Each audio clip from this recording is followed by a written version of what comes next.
Hello नमस्कार साथियों। कैसे हैं आप सभी लोग। उम्मीद करता हूं आप सब बहुत ही अच्छे होंगे और आपकी तैयारी भी बहुत ही बढ़िया और बेहतरीन चल रही होगी। तो नमस्कार साथियों, आप सभी का नोबल एग्जाम सिटी के यूट्यूब चैनल पर मैं एसके कुशवाहा स्वागत करता हूं, अभिनंदन करता हूं। तो आज की क्लास को स्टार्ट करते हैं। पार्ट 8 है सामान्य ज्ञान का, यूपी पुलिस और आरओ एग्जाम के लिए ये बनाया गया वीडियो है।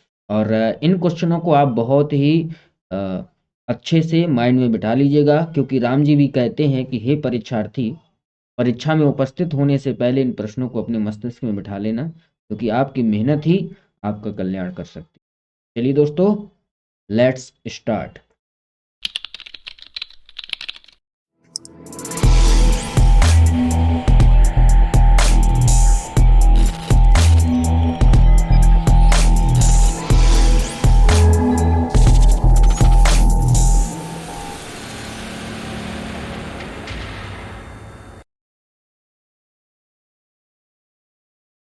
तो साथियों, क्लास स्टार्ट करने से पहले, वीडियो स्टार्ट करने से पहले एक बात हमेशा की तरह कहूँगा। आप लोग वीडियो देख तो लेते हैं, लेकिन सब्सक्राइब चैनल को नहीं करते हैं, तो चैनल को सब्सक्राइब कर लीजिए और बगल में घंटी का बटन होता है उसको भी दबा लीजिए, ताकि नोटिफिकेशन आपको सबसे पहले मिल जाया करे जब भी नया वीडियो आए। साथियों चलिए स्टार्ट करते हैं। तो पहला क्वेश्चन आपकी स्क्रीन पर है। निम्नलिखित में से किस अभिनेत्री ने 2023 में दादा साहेब फाल्के पुरस्कार, अंतर्राष्ट्रीय पुरस्कारों में सर्वश्रेष्ठ अभिनेत्री का पुरस्कार जीता है?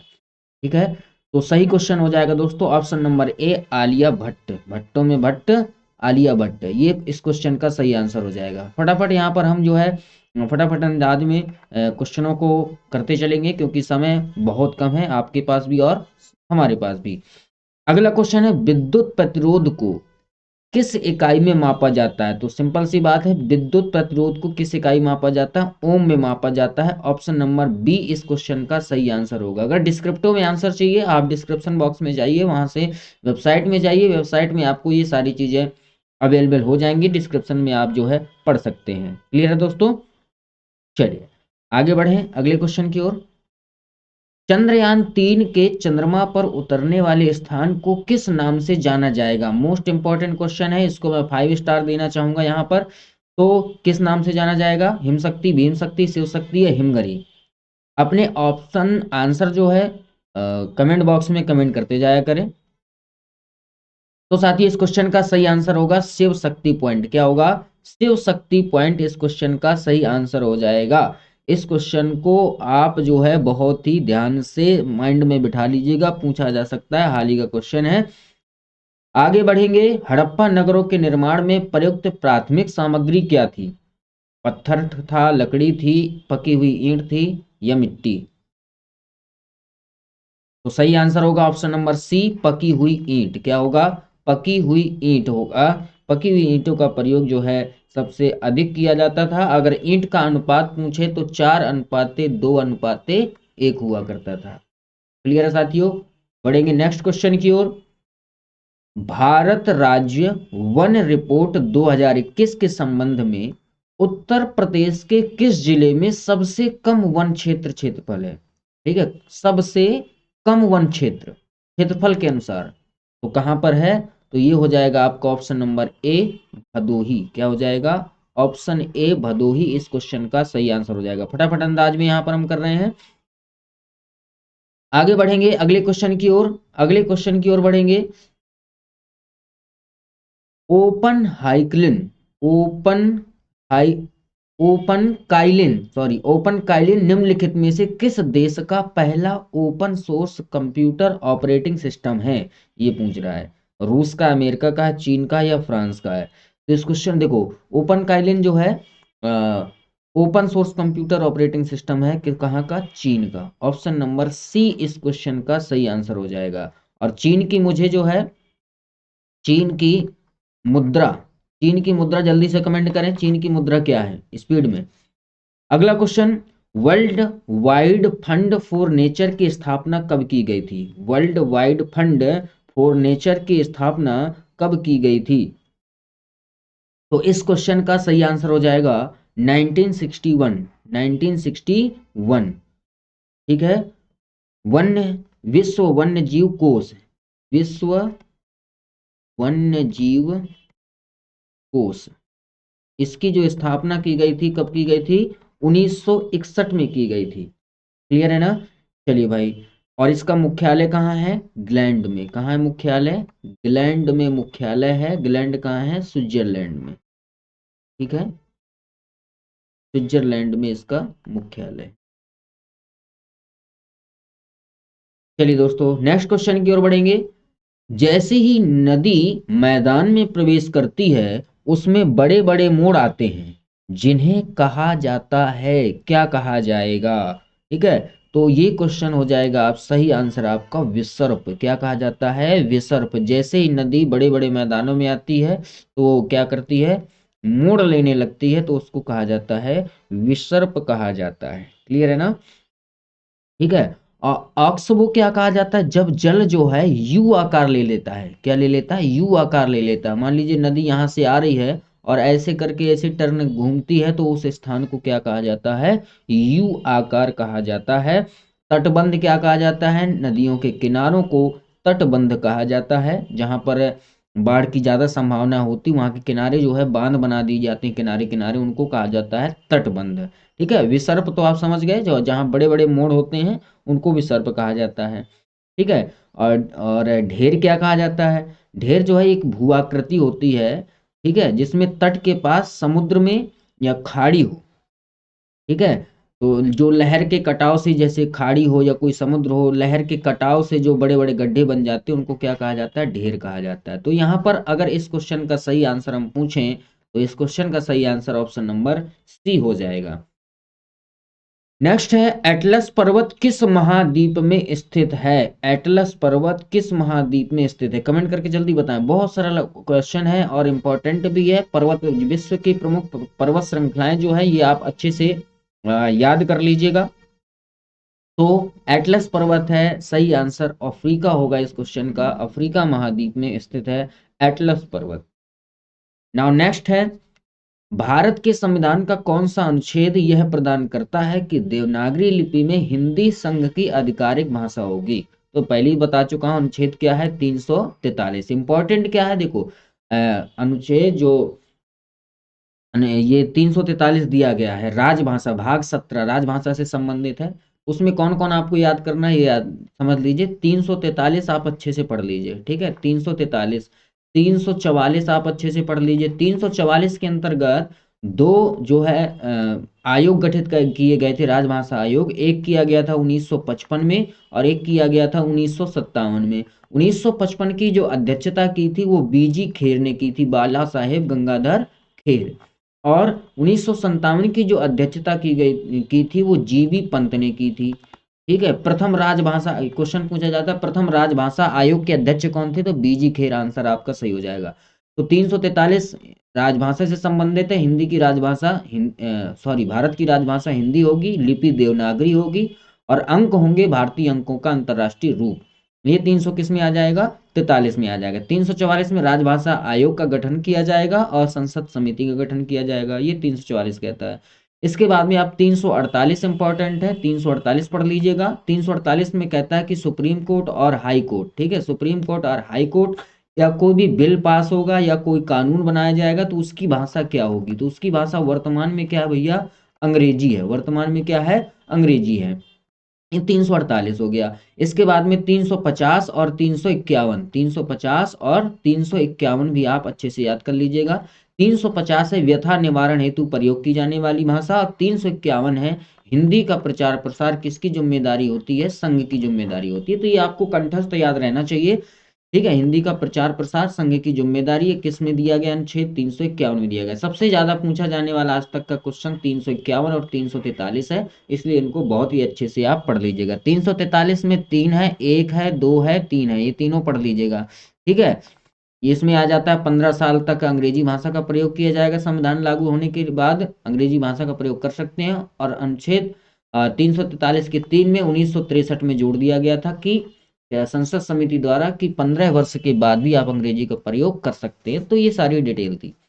नेक्स्ट क्वेश्चन है इस क्वेश्चन का, सीरीज का उत्तर प्रदेश में कौन से शहर को चर्मोद्योग की राजधानी के रूप में जाना जाता है? इंपॉर्टेंट भैया, चर्मोद्योग की राजधानी के रूप में कौन सा शहर जाना जाता है?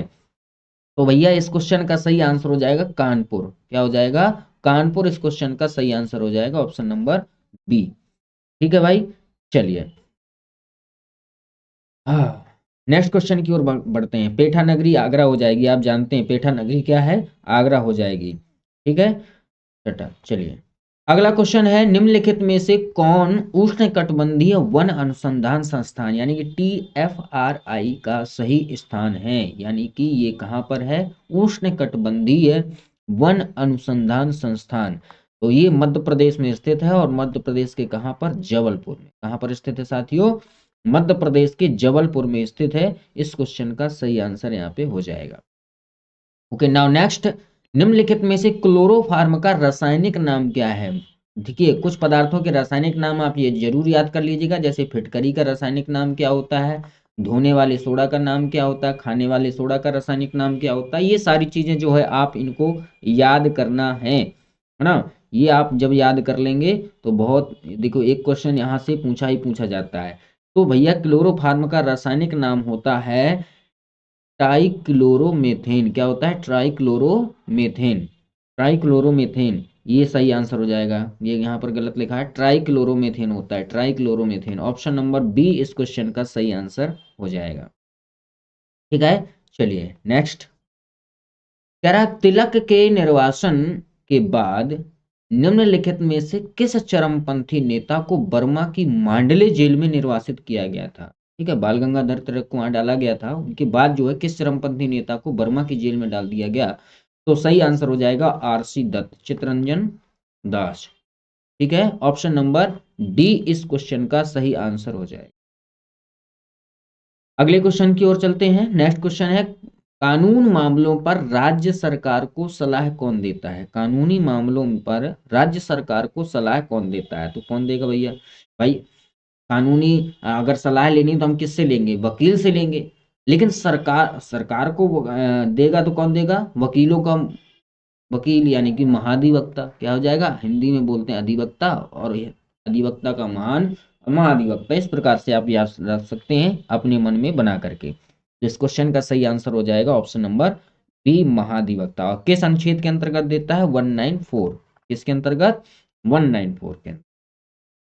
चलिए अगले क्वेश्चन की ओर चलते हैं। 21वीं सदी के किस प्रसिद्ध भारतीय लेखक ने द इमोर्टल ऑफ मेलुहा यानी कि शिवतरी उपन्यास लिखा था? इंपॉर्टेंट क्वेश्चन है ये भी। तो इस क्वेश्चन का सही उत्तर होगा अमीश त्रिपाठी। क्या हो जाएगा? अमीश त्रिपाठी इस क्वेश्चन का सही आंसर हो जाएगा। नेक्स्ट क्वेश्चन की ओर चलेंगे। निम्नलिखित में से कौन सा माउंट आबू में स्थित है? माउंट आबू में कौन सा स्थित होगा? कमेंट बॉक्स में कमेंट जरूर करते जाए। हंसेश्वरी मंदिर, दिलवाड़ा मंदिर, नाहरगढ़ का किला, या सहेलियों की बाड़ी। माउंट आबू में क्या स्थित है? तो माउंट आबू में स्थित है दिलवाड़ा मंदिर। क्या स्थित है साथियों? दिलवाड़ा मंदिर स्थित है। ऑप्शन नंबर बी इस क्वेश्चन का सही आंसर हो जाएगा। चलिए नेक्स्ट, अगला क्वेश्चन, सर्विस शब्द निम्नलिखित में से किस खेल से संबंधित है? सर्विस शब्द किस खेल से संबंधित? क्रिकेट से, कबड्डी से, मुक्केबाजी से, या वॉलीबॉल से? ऑप्शन देखिए जो है, आप कमेंट करते जाएं। सही आंसर इसका वॉलीबॉल हो जाएगा, option number D. Option number D इस क्वेश्चन का सही आंसर होगा। ठीक है, चलिए नेक्स्ट क्वेश्चन की ओर चलते हैं। चरकुला निम्नलिखित में से किस शब्द से संबंधित एक प्रसिद्ध नृत्य शैली है? चरकुला। ठीक है, चरकुला किस राज्य से संबंधित एक नृत्य शैली? तमिलनाडु से, त्रिपुरा से, उत्तर प्रदेश से, या आंध्र प्रदेश से? तो यहाँ पर सही आंसर होगा option number C. Option number C इस क्वेश्चन का सही आंसर हो जाएगा। ठीक है, चलो भाई नेक्स्ट क्वेश्चन की ओर चलते हैं। दिवाली के दौरान दिवाली के दौरान बुंदेलखंड दिवाली के दौरान बुंदेलखंड के अहिर समुदाय द्वारा कौन सा नृत्य किया जाता है? ठीक है, दिवाली के दौरान, तो दिवाली के दौरान जो है अहिर समुदाय द्वारा पाई डंडा किया जाता है। क्या किया जाता है? पाई डंडा। ऑप्शन नंबर बी इस क्वेश्चन का सही उत्तर यहां पर हो जाएगा। चलिए नेक्स्ट, ओजोन परत के क्षरण का पता सर्वप्रथम किसने लगाया था? ओजोन परत का इंपॉर्टेंट है, ये पूछा जाता है भैया। तो इस क्वेश्चन का सही आंसर होगा जोसेफ फार्मैन। क्या होगा? Joseph foreman. कब लगाया था? 1973 में। और कहाँ पर लगाया था? अंटार्कटिका। कहाँ पर लगाया था भैया? अंटार्कटिका में लगाया गया था, जो ओजोन परत पर छिद्र उन्होंने देखा था। ठीक है। और इनको जो हाँ, अंटार्कटिका में एक वैज्ञानिक के रूप में शोध कर रहे थे, वहां पर जो है इनको 1973 में इन्होंने ये देखा है। अगला क्वेश्चन, ऑक्सीजन और मतलब क्या के मिश्रण को शल्य क्रिया में निश्चेतक के रूप में प्रयोग किया जाता है? निश्चेतक के रूप में यानी कि आ, जब बेहोशी की अवस्था लानी हो तो ऑक्सीजन के साथ क्या प्रयोग किया जाता है? Nitrous oxide. क्या किया जाता है? नाइट्रस ऑक्साइड का प्रयोग किया जाता है निश्चेतन की क्रिया के रूप में। सही आंसर ऑप्शन नंबर ए इस क्वेश्चन का सही आंसर हो जाए। अगले क्वेश्चन की ओर चलते हैं। राज्य सरकार का कानूनी प्रमुख कौन होता है? राज्य सरकार का कानूनी प्रमुख, तो कानूनी प्रमुख जैसे पूरे देश का होता है राष्ट्रपति, उसी प्रकार से राज्य सरकार का क्या होगा? राज्यपाल। राज्य सरकार का क्या होगा? राज्यपाल। ये कानूनी प्रमुख होता है। ऑप्शन नंबर डी इस क्वेश्चन का सही आंसर भाई साहब हो जाएगा। अगले क्वेश्चन की ओर बढ़ेंगे। कह रहा है कि प्रधानमंत्री मित्रा योजना के तहत कितने मेगा टेक्सटाइल पार्क स्थापित किए जाएंगे? तो किए 5, 7, 9 या 12?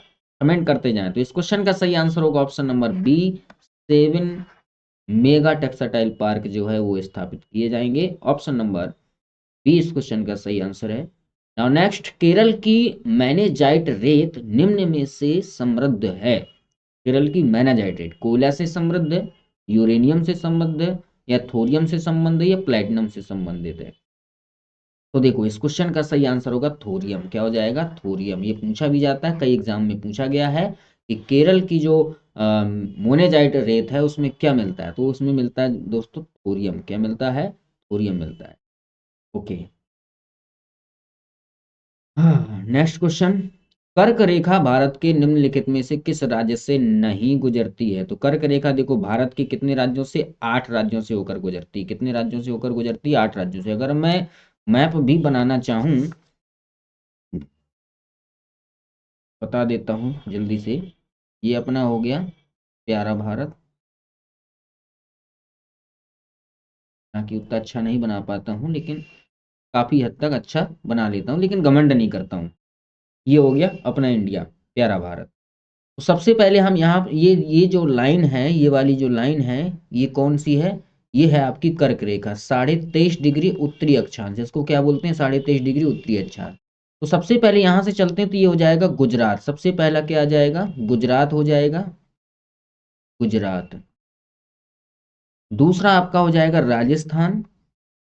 राजस्थान। फिर आता है आपका मध्य प्रदेश। यहीं से चल रहा हूं मैं ऐसे करके। मध्य प्रदेश हो जाएगा। मध्य प्रदेश। इसके बाद आपका चौथा हो जाएगा छत्तीसगढ़। छत्तीसगढ़। फिर हो जाएगा भैया आपका झारखंड। झारखंड। ठीक है। और छठवां हो जाएगा आपका पश्चिम बंगाल। पश्चिम बंगाल। सातवां हो जाएगा आपका त्रिपुरा। और आठवां हो जाएगा आपका मिजोरम। तो ये भाई जो है, ये आपको आठों चीजें आपको अच्छे से याद होनी चाहिए, है ना? ये यहाँ पर गुजरात हो गया, राजस्थान हो गया, मध्य प्रदेश हो गया, छत्तीसगढ़ हो गया, झारखंड हो गया, पश्चिम बंगाल हो गया, त्रिपुरा और मिजोरम हो गया। 8 राज्यों से होकर के कर्क रेखा गुजरती है। कर्क रेखा का अगर डिग्री पूछी जाए तो 23.5 डिग्री उत्तरी अक्षांश है। 23.5 डिग्री उत्तरी अक्षांश है। इसको आप याद रखिएगा। ठीक है भाई। चलिए, तो यहाँ पर पूछ रहा है कर्क रेखा किस राज्य से नहीं गुजरती? तो सिंपल सी बात है, उड़ीसा हो जाएगा। ऑप्शन नंबर ए इस क्वेश्चन का सही आंसर हो। आगे बढ़ते हैं नेक्स्ट क्वेश्चन की ओर। देवगढ़ में स्थित गुप्त काल का दशावतार मंदिर, जो भगवान विष्णु को समर्पित है, अपनी वास्तुकला की शैली के कारण उत्तर भारत में सबसे पहले किसके रूप में जाना जाता था? 64 योगिनी मंदिर, या पंचायतन मंदिर, या पातालपुरी मंदिर, या विशालाक्षी मंदिर? किस रूप में जाना जाता था? तो दोस्तों सही आंसर होगा पंचायतन मंदिर के रूप में जाना जाता था। इसके रूप में, पंचायतन मंदिर के रूप में जाना जाता था। सही आंसर आपका ऑप्शन नंबर बी हो जाएगा। दशावतार मंदिर से आपका बहुत ही क्वेश्चन जो है कई बार पूछा गया है, और ये भगवान शिव, पार्वती, ब्रह्मा और इंद्र के मंदिर भी इसमें शामिल हैं। ठीक है, 64 योगिनी मंदिर। चलिए अगला क्वेश्चन। अगला क्वेश्चन है, निम्नलिखित में से कौन डोमेनिकल गणराज्य की मुद्रा है? डोमिनिकन गणराज्य की मुद्रा क्या है, ये पूछ रहा है। तो यहाँ पर सही आंसर हो जाएगा डोमिनिकन पीसो। ठीक है, डोमिनिकन पीसो दिया है। ये जो है मुद्राएं कुछ ऐसे, अब ये तो बहुत सरल पूछ लिया ना, ये बहुत सरल पूछ लिया है। हालांकि कई ऐसे क्वेश्चन आ जाते हैं जो आपको बन सकते हैं। अच्छा, पिछले क्वेश्चन का, चलो पिछले क्वेश्चन का मैं बता देता हूँ। देखो, पंचायतन मंदिर तो आपका हो गया देवगढ़ में, जिसको दशावतार मंदिर भी कहा जाता है, भगवान विष्णु को क्या है, समर्पित है। ठीक है, अब पूछ लेता 64 योगिनी मंदिर कहाँ पर है? 64 योगिनी मंदिर है ग्वालियर किले में, जो ग्वालियर के पास मुरैना जिले में। कहाँ पर है? ग्वालियर के पास मुरैना जिले में, मुरैना जिले में, मध्य प्रदेश में हो जाएगा। ठीक है, इसके बाद पातालपुरी कहाँ है? पातालपुरी है उत्तर प्रदेश के प्रयागराज में। कहाँ पर है? उत्तर प्रदेश के प्रयागराज पातालपुरी है, और इलाहाबाद किले के अंदर स्थित है। कहाँ पर है? इलाहाबाद किले के अंदर। ठीक है, मैं यहाँ लिख देता हूँ, प्रयागराज किले के अंदर। हाँ, ये सही याद दिला दिया कि ये पूछा जा सकता है, प्रयागराज किले के अंदर है मौजूद पातालपुरी। और इसके बाद आया विशालाक्षी मंदिर। तो विशालाक्षी मंदिर कहाँ पर है? वाराणसी में। कहाँ पर है? वाराणसी में।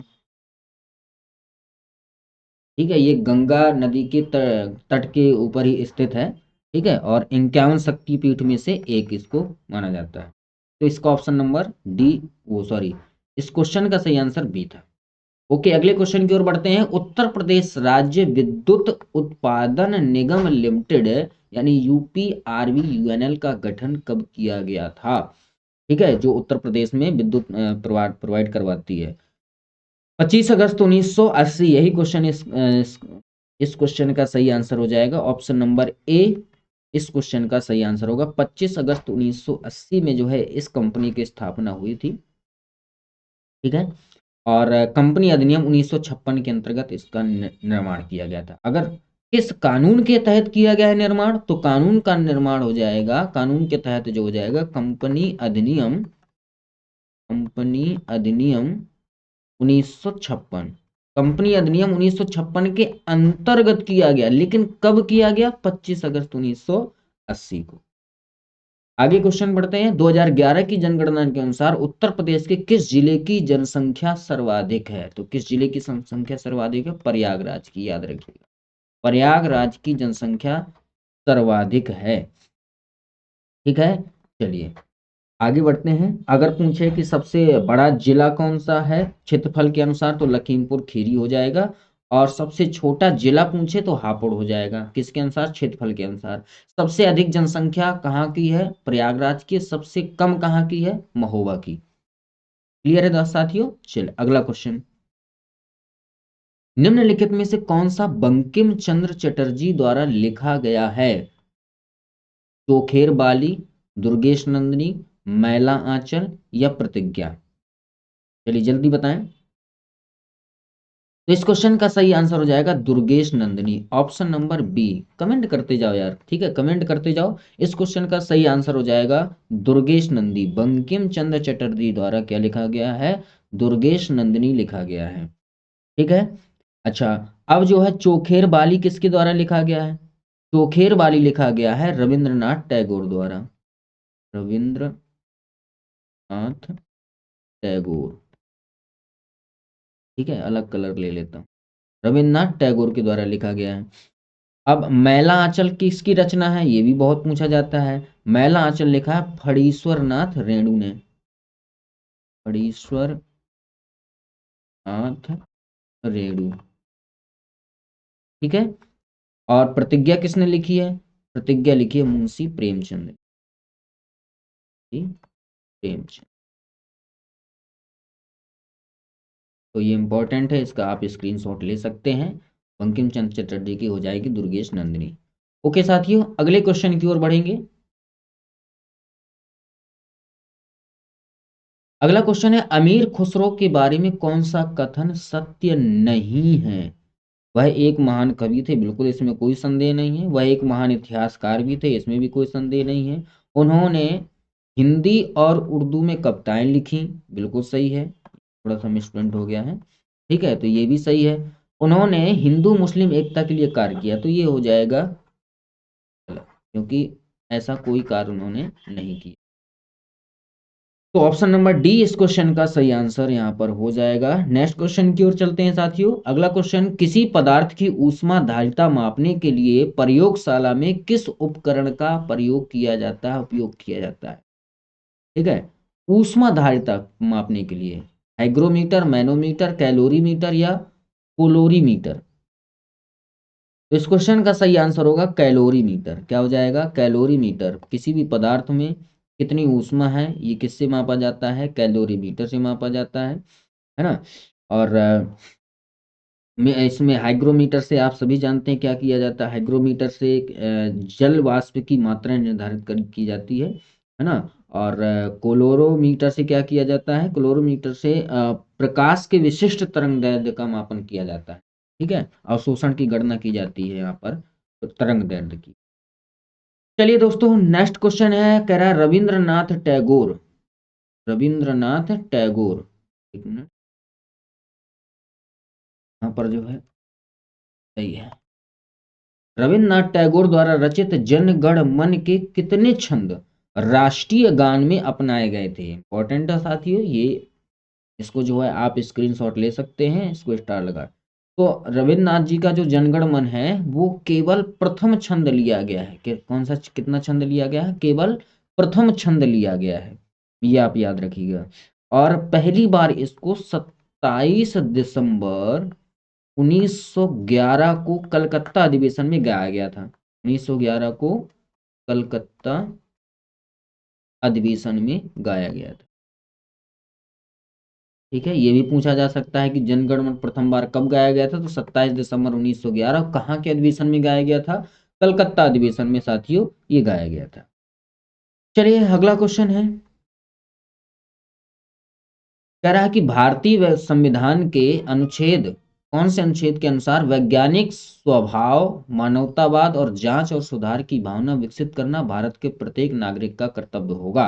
तो भाई ये कर्तव्य के अनुसार है, ये किसके अनुसार है कर्तव्य? और कर्तव्य कहाँ जोड़े गए हैं? अनुच्छेद 51 के ए में, अनुच्छेद 51 के ए में जोड़े गए हैं। भाई डीपीएसपी की तुरंत बाद जो है ये जोड़ा गया है ना। डीपीएसपी 36 से 51 तक चलता है आपका, तो मौलिक कर्तव्यों के अंतर्गत जोड़ा गया है। अगली और बढ़ेंगे अगले क्वेश्चन की ओर।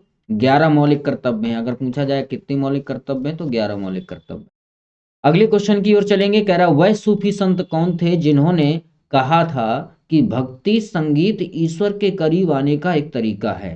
ये किसने कहा था? मोइनुद्दीन चिश्ती ने, बाबा फरीद ने, या सैयद मोहम्मद गेसुदराज ने, या शाह आलम बुखारी ने? इस क्वेश्चन का सही आंसर होगा बाबा फरीद। क्या हो जाएगा? बाबा फरीद इस क्वेश्चन का सही आंसर हो जाएगा। नाउ नेक्स्ट, खनिज पदार्थ का कोई भी प्राकृतिक द्रव्यमान जो पृथ्वी की पपड़ी बनाता है उसे क्या कहा जाता है भैया? ठीक है, क्या है वह? तो देखो, खनिज पदार्थ का कोई भी प्राकृतिक द्रव्यमान जो होगा, जो पृथ्वी की पपड़ी बनाएगा, उसको चट्टान कहा जाता है। क्या कहा जाता है? चट्टान हो जाता है। सही आंसर ऑप्शन नंबर बी हो जाएगा। पृथ्वी के 3 भाग होते हैं, ठीक है। सबसे ऊपरी भाग को कहा जाता है भूपर्पटी। क्या कहा जाता है? भूपर्पटी। उसके नीचे भाग को मेंटल कहते हैं। क्या कहते हैं? मेंटल कहते हैं। और सबसे अंदर के भाग को कोर कहते हैं, कोर या क्रोड कहते हैं, ठीक है। तो ये पृथ्वी के कितने भाग होते हैं? 3 भाग होते हैं। पहला सबसे ऊपरी भाग भूपर्पटी, फिर मेंटल, फिर इसके बाद क्रोड हो जाएगा। चलिए, सबसे बाहरी परत भूपर्पटी ही होती है। अगले क्वेश्चन, लास्ट क्वेश्चन की ओर चलेंगे। निम्नलिखित में से किसे हंसाने वाली गैस के रूप में भी जाना जाता है? तो हंसाने वाली गैस क्या होती है? एनओ यानी कि नाइट्रस ऑक्साइड। ऑप्शन नंबर ए इस क्वेश्चन का सही आंसर हो जाएगा, ठीक है ना। चलिए, तो ये है क्वेश्चंस आपके। वीडियो के अंत तक बने रहने के लिए आपका बहुत बहुत धन्यवाद। और देखिए, आप चैनल को सब्सक्राइब ज़रूर कर लीजिएगा, वीडियो को लाइक और शेयर ज़रूर करिएगा अपने सभी दोस्तों के साथ में। और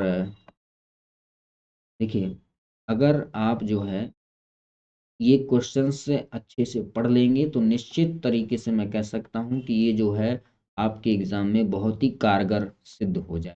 चाहे आपका यूपीपी का एग्ज़ाम हो, चाहे आपका आरओ या एआरओ का एग्ज़ाम हो, चाहे आज साथ ही में कोई और अन्य एग्ज़ाम लगा हो, अगर उसमें जीएस के पोर्शन में ये क्वेश्चंस आप पढ़ के जाएंगे तो आप देखेंगे कि इनसे आपको निश्चित तरीके से फ़ायदा होगा।